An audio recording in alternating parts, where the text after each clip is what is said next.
नमस्कार जी, मैं doctor Sunny Garg, cancer रोग विशेषज्ञ। पिछले 16 साल से ऊपर हो चुके हैं मुझे कैंसर के मरीजों का इलाज करते करते। 5,000 से ज़्यादा कैंसर मरीजों को इलाज कर चुका हूँ आज तक।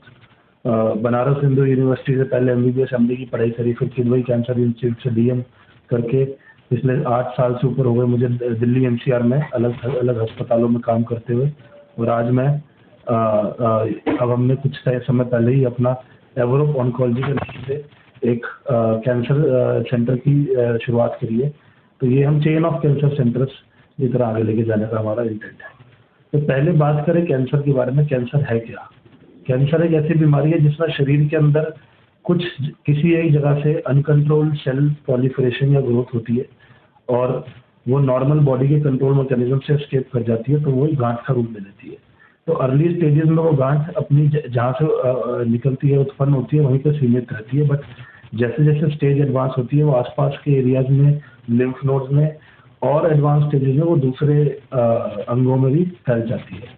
तो early stage to advance stage का प्रोग्रेशन होता है इस तरह से कि अपनी जगह से निकल के फैलना। तो अब आज के दिन कैंसर इतना बढ़ रहा है, उसके प्रमुख कारण आई थिंक आज के दिन काफ़ी लोगों को इस बारे में आइडिया भी है कि जिस तरह से हमारी जीवन शैली बदल रही है, हमारा लाइफस्टाइल बदल रहा है, हमारी आदतें बदल रही हैं और खाना पीना बदल रहा है, एनवायरमेंटल फैक्टर्स हो गए, एडिक्शंस हो गई, स्मोकिंग, अल्कोहल, टबैको का कंजम्पशन हो गया। तो ये इन सब चीज़ों की वजह से कैंसर का इंसिडेंस बढ़ता जा रहा है और WHO का कहना है कि ये 2030 तक एक एपिडेमिक का रूप ले लेगा, जिसमें से 10 से भी कम लोगों में से एक इंसान को कैंसर का रिस्क, तो मतलब ये मान के चलिए 2 परिवारों या 3 परिवारों में से एक परिवार के एक सदस्य को कैंसर होने का रिस्क होने वाला है। इतना ज़्यादा इसका इंसिडेंस बढ़ने वाला है। तो सर लोग डरते हैं कैंसर की। सबसे पहले तो स्क्रीनिंग ही नहीं कराते और कई बार क्या होता है कि लोगों को अगर स्क्रीनिंग करा भी ली तो फिर उन्हें अगर पता चलता है कि कैंसर है तो उन्हें लगता है कि अब तो मौत ही है। तो क्या वास्तव में ऐसा होता है? तो देखिए, स्क्रीनिंग की बात करते हैं। पहले स्क्रीनिंग है क्या? स्क्रीनिंग एक ऐसा माध्यम है जिसमें हम कैंसर को अर्ली स्टेज में पकड़ सकते हैं, क्योंकि जनरली जब तक हम कैंसर को पकड़ते हैं, सिम्टम्स आते हैं, तब तक स्टेज एडवांस हो चुकी होती है और डिजीज की एडवांस स्टेज होने के चक्कर में इलाज करना और टफ हो जाता है तब तक। लेकिन जब तक सिम्टम्स नहीं आए, अगर हम तब कैंसर को पकड़ रहे हैं, जो कि स्क्रीनिंग के थ्रू होता है, तो फिर उन केसेस में हम अर्ली स्टेजेस में कैंसर को पकड़ लेते हैं, जिसमें कि क्योर की पॉसिबिलिटी बढ़ जाती है। और स्क्रीनिंग नॉर्मल इंडिविजुअल्स के अंदर होती है, तो लोगों को ये लगता है कि हम तो नॉर्मल है, हम क्यों स्क्रीनिंग कराने जाते हैं। तो स्क्रीनिंग होती ही नॉर्मल इंडिविजुअल्स में है। उसकी गाइडलाइंस है, जैसे फीमेल्स के अंदर मैमोग्राफी की, पैप स्मीयर की गाइडलाइंस है और कुछ ब्लड टेस्ट है जो कि हम स्क्रीनिंग के लिए यूज़ करते हैं। तो आज हमने जैसे अपने यहाँ पे कैंसर स्क्रीनिंग कैंप भी रखा है, जिसमें हमारी एक्सपेक्टेशन से बहुत ज़्यादा लोग आए। लोगों को धीरे धीरे समझ में आ रहा है कि कैंसर कितनी तेज़ी से बढ़ रहा है, स्क्रीनिंग कितना इंपॉर्टेंट है। और हमने यहाँ पे अपना पूरा उनका breast screening, pap smear, blood test का सारा इंतज़ाम रखा है, बहुत ही मिनिमल प्राइस में। और इसी तरह से एक्टिविटीज़ करना, लोगों को जागरूक करना हमारा उद्देश्य है। और साथ में उनका इलाज तो हम करते ही अपने सेंटर में। और जितना जल्दी कैंसर की स्टेज के अर्ली स्टेज में पकड़ पाए, उतना ही उसकी क्योर की प्रोबेबिलिटी को बढ़ा सकते हैं। बहुत बहुत धन्यवाद। नमस्कार, मैं हूं डॉक्टर वर्तिका विश्वानी और मैं कैंसर रोग विशेषज्ञ हूं। यहाँ ऑन्कोलॉजी में आज हमने कैंसर रोग आए हुए हैं और हम लोग पेशेंट्स का मैमोग्राफी और ब्लड टेस्ट और पैप स्मीयर्स कर रहे हैं। पेशेंट्स को सजेशंस दे रहे हैं किस तरह से आप कैंसर स्क्रीनिंग करा सकते हैं, कैसे आप अवेयर रह सकते हैं, कैसे आप जागरूक रह सकते हैं कैंसर की ट्रीटमेंट के लिए भी और कैंसर को अर्ली डिटेक्ट करने के लिए भी, कैसे आप जल्दी से जल्दी कैंसर डिटेक्ट कर सकते हैं। लोग जिम जाते हैं, जिम पे खर्चा करते हैं, सप्लीमेंट्स लेने के लिए खर्चा करते हैं, लेकिन अपने लिए कैंसर डिटेक्शन के लिए आप क्या कर रहे हैं? जब मैं ये सवाल अपने मरीजों से पूछती हूँ, उनके पास कोई जवाब नहीं होता। कितनी सारी 40+ की महिलाएं मेरे पास आ रही है जिन्होंने आज तक एक बार भी पैप स्मीयर नहीं करवाया। मैं उनके लिए बता दूं कि हर वो महिला जो कि 21 साल से ऊपर है, उनको हर 3 साल में एक बार पैप स्मीयर कराना चाहिए। जो कि महिला 40 साल से ऊपर है, उनको हर साल मैमोग्राफी कराना चाहिए। अगर आपको फैमिली हिस्ट्री है ब्रेस्ट कैंसर की, तो आपको हर साल जाके अपने डॉक्टर से एक बार चेकअप कराना चाहिए।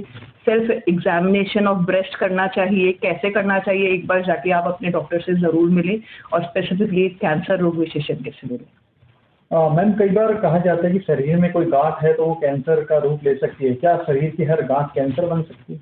नहीं, हर गांठ कैंसर नहीं होती है। यही मेरा कहने का तात्पर्य है कि आप डॉक्टर के पास जाइए, और वो गांठ जो भी आपके शरीर में है उसको एग्जामिन करवाइए, उसको जांच कराइए। डॉक्टर बताएगा आपको कि ये नॉन कैंसरस गांठ है कि कैंसरस गांठ है। अगर नॉन कैंसरस गांठ है तो कोई डरने की बात ही नहीं है। हो सकता है वो एक नीडल टेस्ट करे, उसमें सुई डाल के एक छोटी सी जांच होती है जिसमें हम ट्यूमर को लेके माइक्रोस्कोप के नीचे देखते हैं, लेकिन जरूरी नहीं है हर ट्यूमर में इस तरह से टेस्ट किया जाए, तो इसलिए कोई डरने की बात नहीं है। और अगर नीडल कई लोग नीडल टेस्ट से डरते हैं, और ये भी फॉल्स लोगों के अंदर परसेप्शन है कि नीडल टेस्ट से कैंसर फैल जाता है, जो कि एकदम गलत है।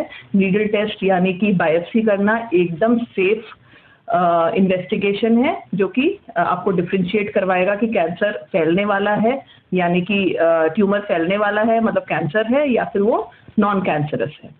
My experience was very good. It was very thorough and very organized, and the staff and the doctors appear very, they're very good. So overall, very good experience, and the facility is very clean and well equipped, I would say. इस तरह से देखते हैं हम लोग जागरूक नहीं थे कैंसर को लेकर के। आज कैंसर के बारे में जागरूकता फैलानी बहुत जरूरत है, क्योंकि जिस तरह से कैंसर तेजी से बढ़ रहा है, तो क्या मैसेज आप सोसाइटी को देना चाहते हैं? आई थिंक मेनली वही करना चाहिए, स्क्रीनिंग करना चाहिए टाइम से, regularly screening is most important, क्योंकि जितना जल्दी पता चलेगा उतना ही आप बच सकते हो इस कैंसर के प्रॉब्लम से। So I think screening on a regular basis is most important. और मैंने इस कैंप में स्क्रीनिंग करवाई है, और मैं सबको रिकमेंड करूँगी कि सबको यहाँ कैंप में आना चाहिए और स्क्रीनिंग कराना चाहिए, टू अवॉइड एनी प्रॉब्लम जो बाद में लेडीज़ को हो जाती है, जेंट्स को भी हो जाती है इस एज में और ऐसे टाइम पे जहाँ हम देख रहे हैं बहुत सारा कैंसर फैल रहा है, तो हमें करना चाहिए। और मैं खुद एक साइंटिस्ट हूँ, तो मैं इस चीज़ को प्रेफर करूँगी कि सबको आकर के स्क्रीनिंग कराना चाहिए। I will recommend. बिल्कुल आपने सही कहा, आज कैंसर जिस तरह से लोगों की जान ले रहा है, लेकिन लोगों में जागरूकता की काफ़ी कमी है, तो किस तरह से हम मैसेज उन्हें देना चाहेंगे कि वो ज़्यादा से ज़्यादा लोग आएँ और स्क्रीनिंग कराएं? मैं लोगों से यही कहना चाहूँगी, जैसे यहाँ एक एवरहोप ने एक इनिशिएटिव लिया है, तो इसका डेमो होना चाहिए, लोगों को जगह जगह जा कर के अपना एडवर्टाइजमेंट करना चाहिए, सो दैट लोगों को पता चलेगा और लोग आएंगे इसको करने के लिए। मेरा यही रिकमेंडेशन होगा, ऑर्गेनाइजेशंस में जाएं और वहाँ अपना प्रमोशंस करें, लीफलेट दें, सो दैट ज़्यादा लोग इसको ऐसे कैंप्स को कर पाएँ और अफोर्डेबल भी बनाना चाहिए इसको। तो एवरहोप का क्या लग रहा है आपको, अफोर्डेबल रहा स्क्रीनिंग? हाँ, इट्स ओके, इतना लग जाता है, आई कैन अंडरस्टैंड। सही है। मैं हरिंदर शर्मा, मालवा टाउन में रहते हैं हम लोग। तो ये जो इनिशिएटिव है इनका बहुत अच्छा इनिशिएटिव है, क्योंकि आजकल ये जो बीमारी है ये काफ़ी फैल रही है। जैसे खान पान है, आजकल जो पेस्टिसाइड्स हैं खाने में, तो उसकी वजह से काफ़ी इंडिया में कैंसर फैल रहा है, और लोग थोड़े से घबराते हैं कि भाई हम क्यों जाएं टेस्ट कराने, डरते हैं कि हमें कुछ निकलना है। तो आई थिंक ये बेटर है कि आपको पता चल जाए तो अर्ली स्टेज में कम से कम आप प्रिवेंटिव स्टेप ले सकते हो। और आज के दिन मेडिकल साइंस इतना एडवांस है कि हर चीज़ का इलाज संभव है, तो इस बीमारी को छुपाने की बजाय मेरे ख्याल से अर्ली स्टेज पे अगर आप डिटेक्ट कर लेते हो तो आपके लिए बहुत अच्छा, आपके परिवार के लिए बहुत अच्छा है। तो ये अच्छा इनिशिएटिव है, स्क्रीनिंग करनी चाहिए, हर एज में स्क्रीनिंग करनी चाहिए, और ख़ासकर फीमेल्स के लिए ये बहुत ज़रूरी है कि ब्रेस्ट कैंसर का स्टार्टिंग में अगर आपको पता चल जाए तो आपका इजीली आपका इलाज हो सकता है, इसमें से कोई डरने की बात नहीं है। इस तरह से देखते हैं एवरहोप का आज का आपका एक्सपीरियंस, क्या कुछ शेयर करना चाहिए? एवरहोप का हमें बड़ा अच्छा प्रोफेशनल लगा, हमें ऐसे सोशल मीडिया के थ्रू जैसे इनका पता चला था, तो बड़ी स्मूथ प्रोसेस थी और बड़े प्रोफेशनल वे में इन्होंने हैंडल करा है, और जितनी अवेयरनेस इन्होंने करी तो आई थिंक बहुत अच्छा एक्सपीरियंस है overall. Hi, I am Saruchi, and I think the experience was great. Experience बहुत अच्छा रहा यहाँ पे, बहुत ही अच्छी फैसिलिटीज़ हैं, सारा स्टाफ बहुत फ्रेंडली है, and it was quite organised, बहुत अच्छा लगा यहाँ। जिस तरह से देखते हैं मैम, आज के समय में कैंसर जिस तरह से लोगों की जान ले रहा है, तो लोगों में जागरूकता की कमी बहुत कम है, तो क्या मैसेज आप देना चाहेंगे ताकि लोग ज़्यादा से ज़्यादा आएँ और अपने कैंसर स्क्रीनिंग को कराएं? देखो, आजकल कैंसर बहुत बढ़ रहा है, क्योंकि पैकेज फूड और इन सब की वजह से ये बहुत इंक्रीज़ हो रहा है। पेस्टिसाइड्स है आजकल हर चीज़ में, फ्रूट्स में, तो इसकी अवेयरनेस बहुत ज़रूरी है क्योंकि ये ऐसी आपको लास्ट स्टेजेस में जाके पता चलता है अगर आप इन सब चीज़ों की स्क्रीनिंग नहीं कराते। तो यही रीज़न था कि आई थिंक इसकी अवेयरनेस लोगों में बढ़ानी चाहिए कि इसको टाइमली आप करवाएं, क्योंकि इसके सिम्टम्स इतने ईजिली विजिबल नहीं होते। आज आप जैसे कि स्क्रीनिंग कराना है, इसका कुछ डर नहीं लगा कि कैंसर होगा या नहीं होगा, कुछ इस तरह का दिमाग में रहा हो? नहीं, ऐसा कोई डर नहीं था। इनफैक्ट ये तो अच्छी बात है कि आपको अगर कोई बीमारी का बहुत इनिशियल स्टेज में पता चलता है तो आपको उसको पॉजिटिवली लेना चाहिए कि आपको बहुत पहले उसके बारे में पता चल गया और आप उसका क्योर कर सकते हो, रेदर देन आप लास्ट स्टेज में उसके बारे में जानो।